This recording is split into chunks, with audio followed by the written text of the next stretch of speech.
O nosso Legend tinha todos os opcionais possíveis e imagináveis, incluindo o chamado Gold Package. O carro sempre ficava guardado na garagem.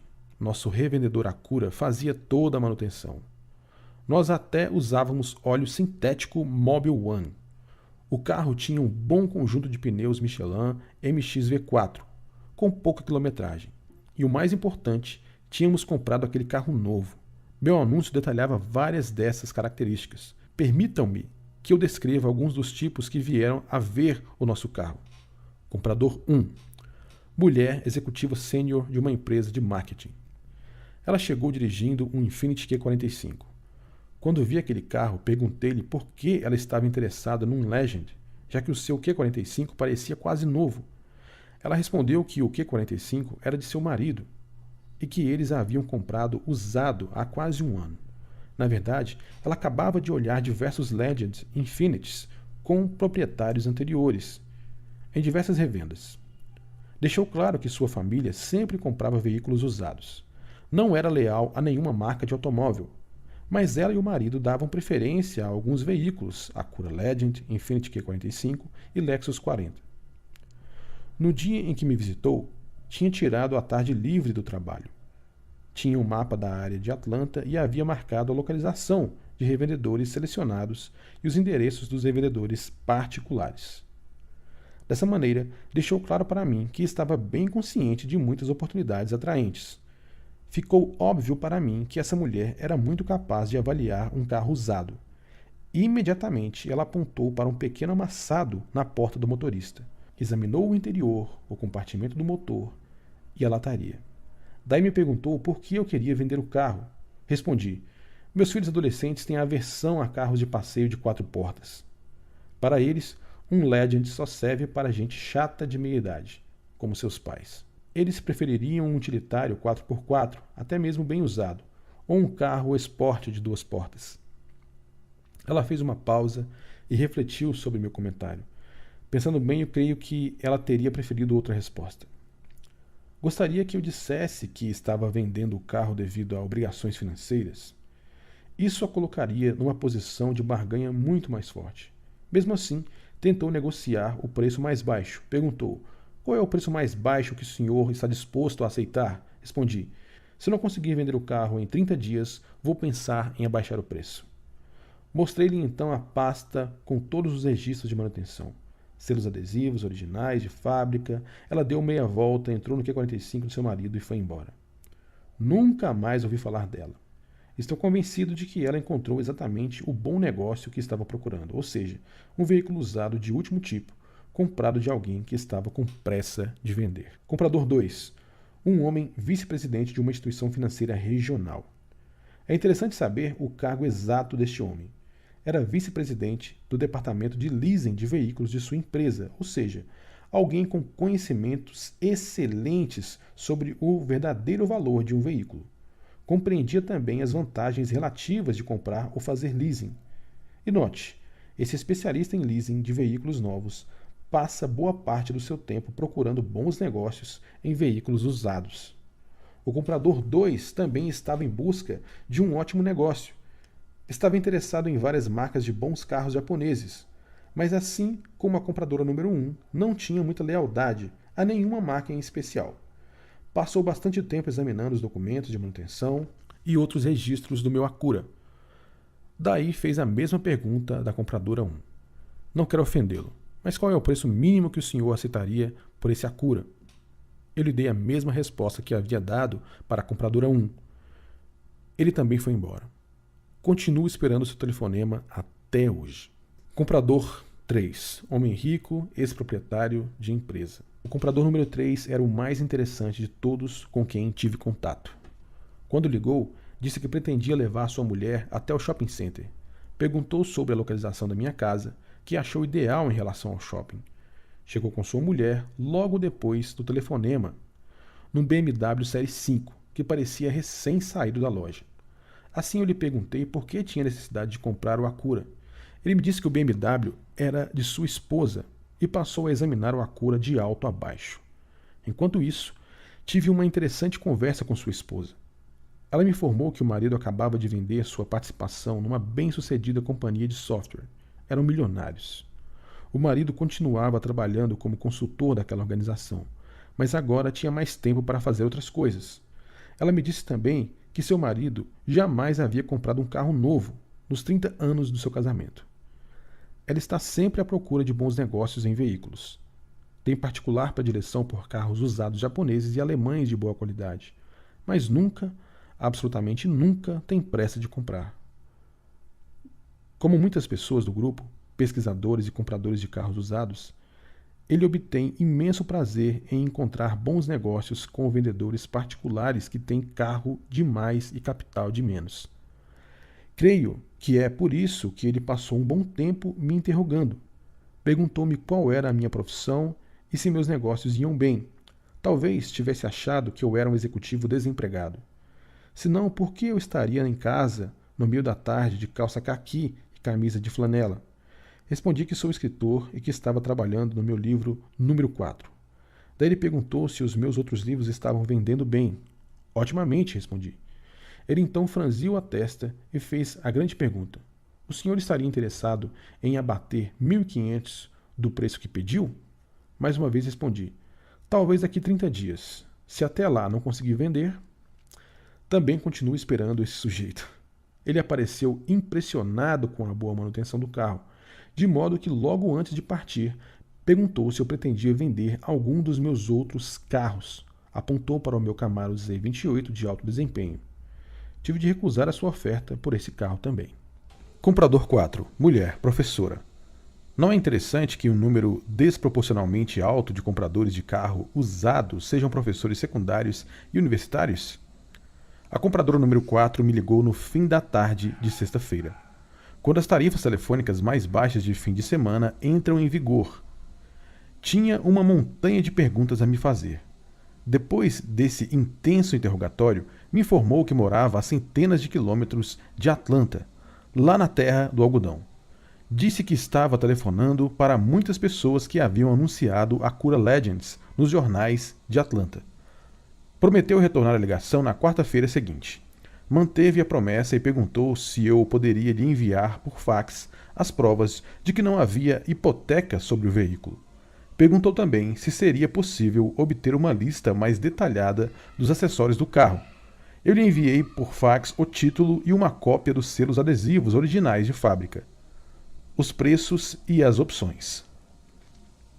Ela então disse que planejava vir a Atlanta naquela sexta-feira e examinar vários veículos à venda. Ela e seu marido, um bem-sucedido plantador de algodão, chegaram à nossa casa na sexta-feira, dirigindo um Nissan. Ela e seu marido, um bem-sucedido plantador de algodão, chegaram à nossa casa na sexta-feira, dirigindo um Nissan Maxima último tipo. O carro parecia em ótimas condições. A compradora 4 testou meu carro durante uns 20 minutos dirigindo pela cidade junto comigo e com seu marido. Durante esse tempo, tive a oportunidade de lhes fazer uma série de perguntas. Por que eles tinham vindo de centenas de quilômetros de distância? Por que estavam interessados em comprar um carro usado? Os fazendeiros não deveriam ser frugais? Parece que esse casal compra a cada 2 ou 3 anos um veículo japonês último tipo, usado, de boa qualidade. Eles acham que os preços e a disponibilidade são bem melhores numa cidade grande. Moram a mais de 200 quilômetros de distância do vendedor Acura mais próximo. Eles costumam comprar carros semelhantes ao meu e os revendem após 2 ou 3 anos na sua comunidade rural, obtendo quase o mesmo preço que pagaram. Ele e seu marido me convenceram que eram frugais. Já chegaram com um cheque visado num valor que era 1.000 a menos do que o preço que eu pedi. O fazendeiro, voltando do test driving, perguntou à mulher: "Você não vai tentar barganhar com esse cara?" E ela respondeu: "Ele não tem necessidade de vender o carro. Está em ótimas condições." O marido concordou. Nisso, ela me deu os cheques visado e 10 notas de 100. Depois que todos os papéis foram assinados e a venda se completou, ela me disse que meu carro custava pelo menos 3.000 a mais no revendedor mais próximo de sua fazenda. Respondi que seus colegas iriam ficar impressionados com o carro quando ela chegasse na escola na segunda-feira. Seu marido comentou que os outros professores ficariam realmente impressionados se soubessem do baixo preço que ela pagou pelo carro. Um comentário que ele fez foi de particular interesse para mim. Uma colega de minha esposa tem um Mercedes-Benz todo equipado e novo. Ela fez um leasing de 6 meses a 600 por mês. Sabe quanto algodão a gente tem que plantar para conseguir pagar isso? Um professor de frugalidade com vizinhos SAR. Como foi que o Dr. Bill, um professor de engenharia que nunca teve uma renda familiar total de mais de $80.000, se tornou milionário? Ele não herdou nada, nunca ganhou na loteria, nem contratou um consultor de investimentos capaz de transformar alguns milhares de dólares numa fortuna. Seu sucesso em acumular riqueza baseia-se em viver bem abaixo dos seus meios. Esse professor é um exemplo clássico do tipo que pesquisa e compra veículos usados. Mas como a maioria das pessoas deste grupo, ele nunca negligenciou sua família. Já providenciou fundos mais que suficientes para todos os estudos universitários dos filhos. Mora com a família numa bela casa num bairro de classe média alta. Na verdade, cerca de 80% das pessoas do seu grupo moram em casas que valem de 300 mil a 500 mil dólares. O objetivo do Dr. Bill sempre foi tornar-se financeiramente independente, mas ele nunca quis ser empresário. Muitas vezes, os empresários enriquecem assumindo grandes riscos e aproveitando-se do trabalho e do talento de dezenas ou mesmo de centenas de outras pessoas. Mas o Dr. Bill é talhado para ser professor e nada mais que isso. Ele não é o único. A maioria das pessoas na América não é do tipo empresarial, mas isso não significa que não possam se tornar milionárias. As pessoas costumam confundir a nossa mensagem sobre a relação entre ser rico e ser empresário. Não estamos dizendo às pessoas que desistam da medicina, direito, contabilidade e outras ocupações e passem a ser empresárias. É bom que você nem sequer considere essa mudança, a não ser que realmente queira fazê-lo e seja plenamente capaz de ser bem-sucedido. Se você é capaz de gerar uma renda razoavelmente boa, digamos, o dobro da norma dos lares americanos, ou seja, entre 65 mil a 70 mil dólares, então você pode se tornar rico algum dia. Seguindo as estratégias defensivas adotadas pelos milionários que são pesquisadores e compradores de veículos usados. A maioria dos vizinhos não milionários do Dr. Bill não tem nenhum planejamento doméstico e nenhum planejamento de consumo. Em consequência, não tem nenhuma restrição para seus gastos domésticos, exceto o limite superior da sua renda. Contudo, são esses mesmos tipos que costumam cochichar suas críticas a respeito de vizinhos frugais como o Dr. Bill. O Sr. Norman é um executivo que vive numa casa de 400 mil dólares no bairro do Dr. Bill. Sua renda doméstica no ano passado foi de mais de 150 mil dólares, mas ele tem perto de zero investido em qualquer outra coisa que não seja o patrimônio líquido de sua casa, veículos e o plano de aposentadoria da sua empresa. A família do Sr. Norman tem um patrimônio líquido de menos de 200 mil dólares. Ele e sua esposa têm 50 anos de idade. É a mesma idade de seus vizinhos, Dr. Bill e sua esposa, que são do tipo pesquisador e comprador de veículos usados. O Dr. Bill ganha apenas cerca de metade da família Norman. Mas a família de Bill tem um patrimônio líquido 9 vezes maior do que a família Norman. Será que isso é possível? É mais do que possível. É provável e previsível. Uma grande ofensiva e uma defensiva fraca resultam em sua acumulação de riqueza. Mas os Norman não são os únicos.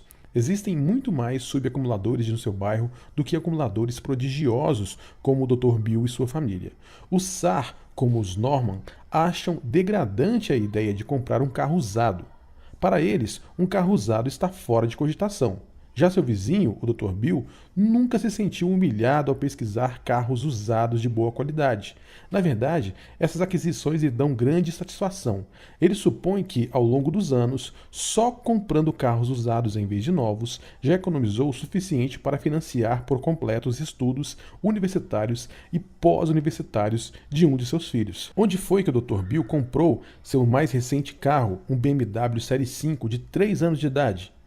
Comprou-o de Gary, um profissional de vendas do tipo alta renda, super consumista, empregado na área de alta tecnologia. Gary só compra veículos importados e novos. Se ele for como a maioria do SAR, deve acreditar piamente que o Dr. Bill, comprador de seu BMW velho, não está tão bem de finanças como ele próprio.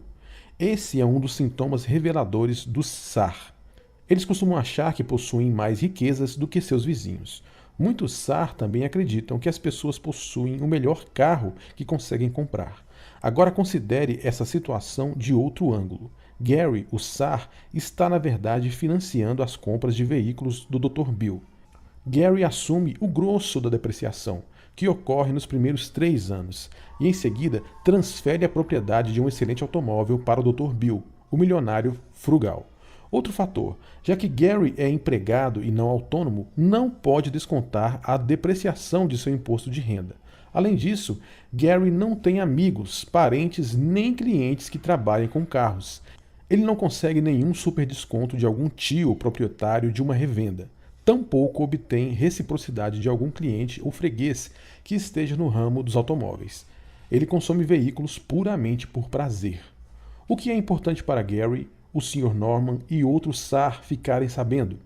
Que eles gastam mais para comprar um veículo do que o milionário americano típico. A renda ganha de Gary é igual à de muitos milionários. Porém, Gary não é milionário. Talvez ele compense isso por meio de seu alto consumo de artigos de alto status. Será que ele está tentando imitar os hábitos de compra e os automóveis do presidente da empresa onde trabalha? Porém, esse presidente é milionário e possui ações da própria empresa. Ao contrário de Gary, ele só comprou um veículo caro depois que se tornou abastado. Em vez disso, reinvestiu grande parte de sua renda realizada comprando ações da própria empresa.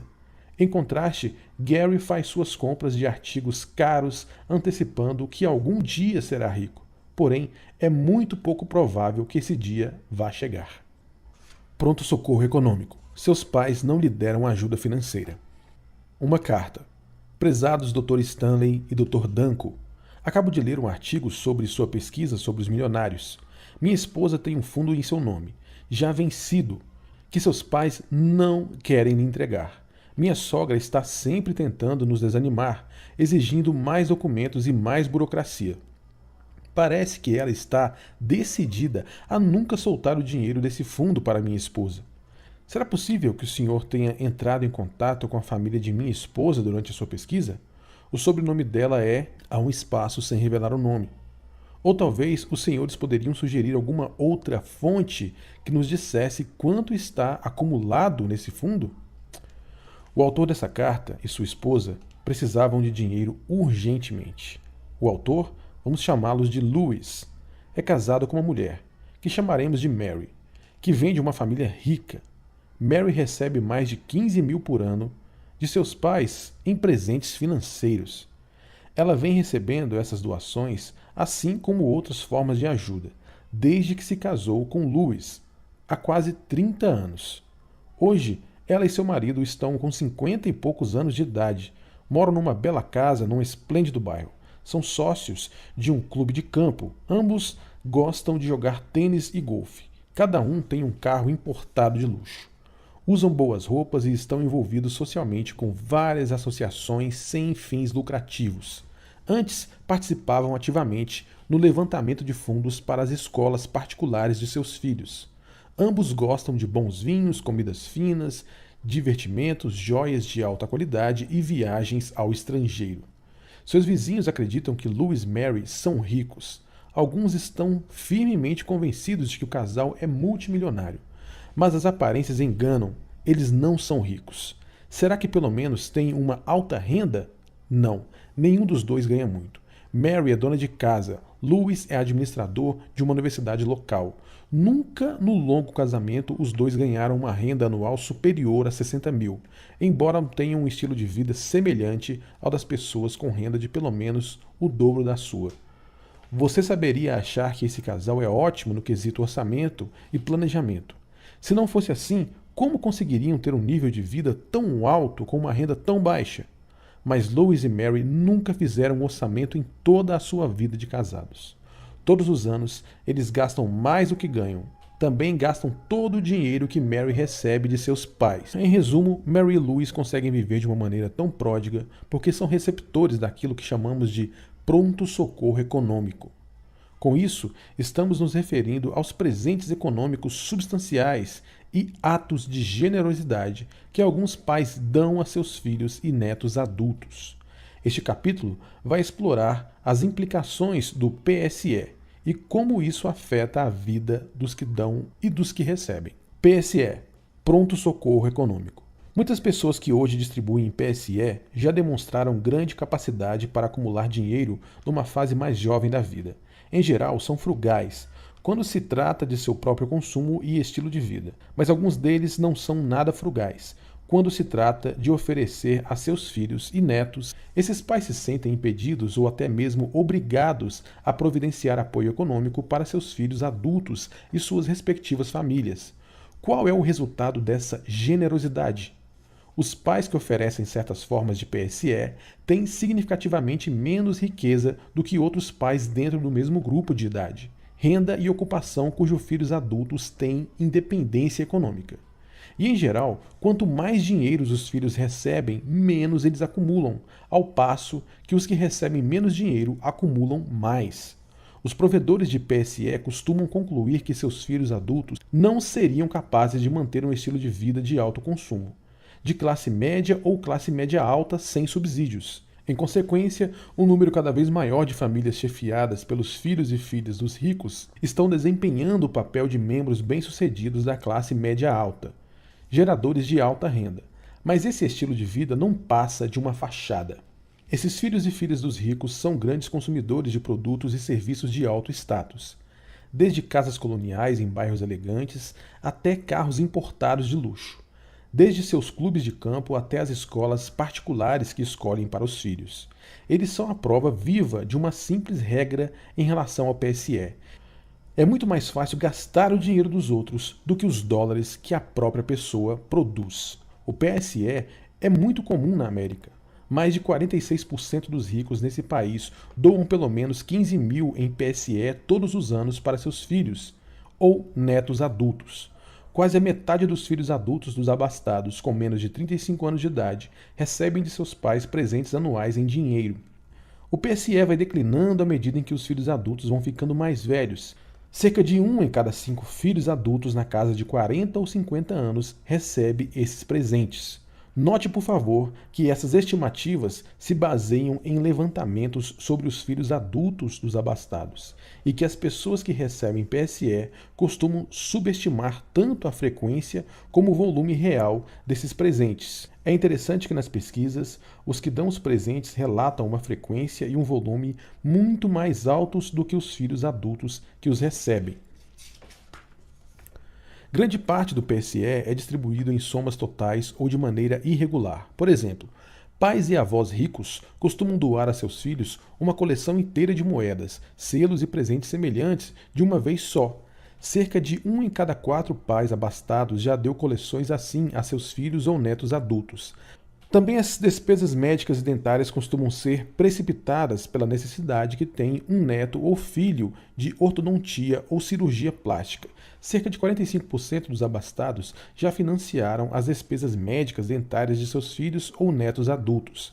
Durante os próximos 10 anos, a população abastada da América, os que têm o patrimônio líquido de 1 milhão ou mais, irá aumentar de 5 a 7 vezes mais rápido do que a população em geral. Num paralelo direto com esse crescimento, a população abastada irá produzir um número significativamente maior de filhos e netos do que no ano passado. A população abastada irá produzir um número significativamente maior de filhos e netos do que no passado. Sendo assim, o PSE aumentará muito durante esse período. O número de espólios na faixa de 1 milhão ou mais irá aumentar em 246% durante a próxima década. Esses espólios serão avaliados em dólares constantes de 1990, num total de mais de 2 trilhões. Mas quase a mesma quantia será distribuída antes que os pais milionários morram. Grande parte dessa riqueza será distribuída pelos pais e avós idosos antes de falecerem a seus filhos netos. O custo de oferecer PSE também aumentará substancialmente no futuro. As mensalidades de escolas particulares, os carros importados de luxo, os serviços dentários e de medicina cosmética, o custo de uma faculdade de direito e muitos outros itens do PSE estão aumentando a uma taxa muito mais alta do que o índice geral do custo de vida. Além disso, à medida que a população vai envelhecendo, Mais e mais pais e avós abastados estão chegando à idade de realização tributária de espólio. Em especial, as viúvas e viúvos estão ficando conscientes de que o governo pode subtrair 55% ou mais de seu espólio em impostos. Assim, à medida em que os afluentes envelhecem, irão aumentar o volume e a frequência do seu PSE, a fim de reduzir a carga tributária que incidirá sobre seu espólio. Como foi que Mary e Louis conseguiram pagar os estudos de seus 2 filhos em escolas particulares?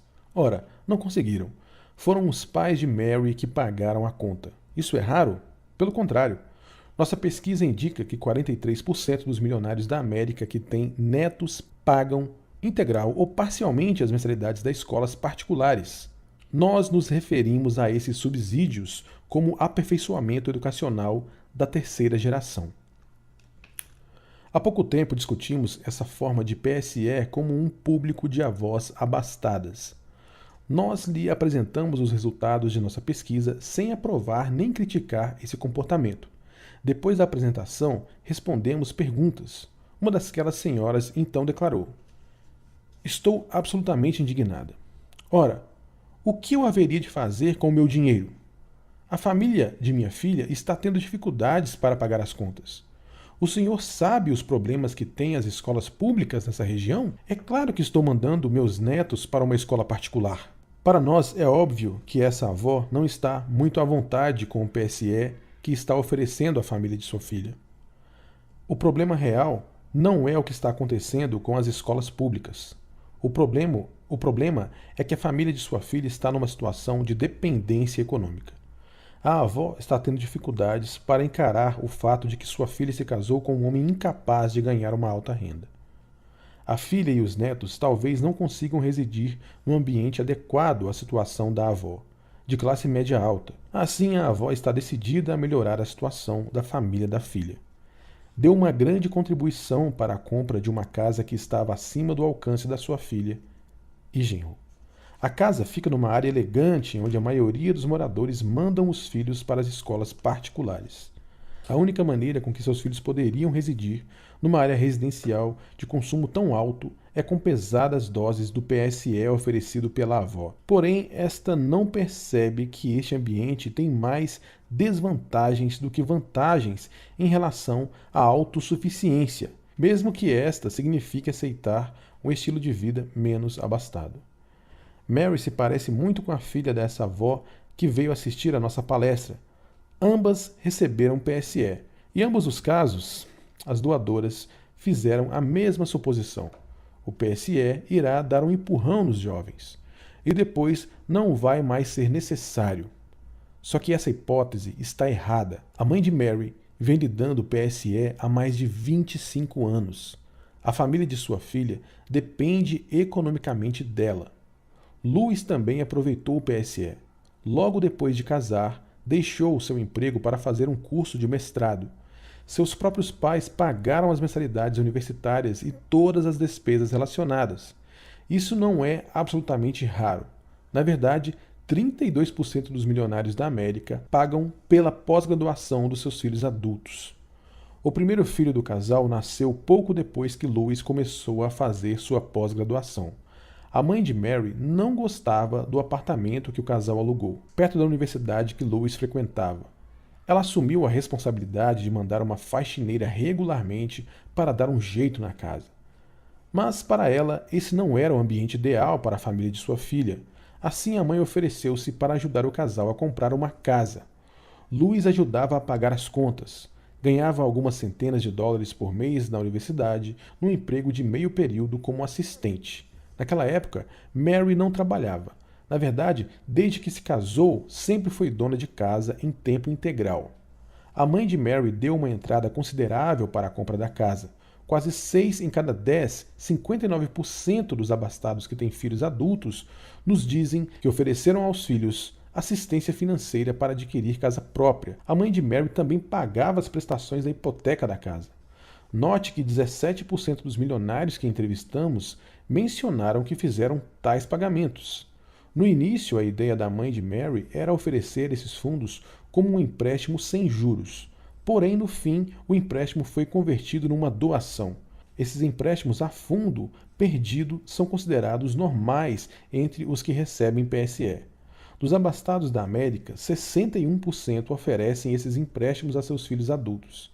E o que aconteceu quando o casal se mudou para uma casa mais cara?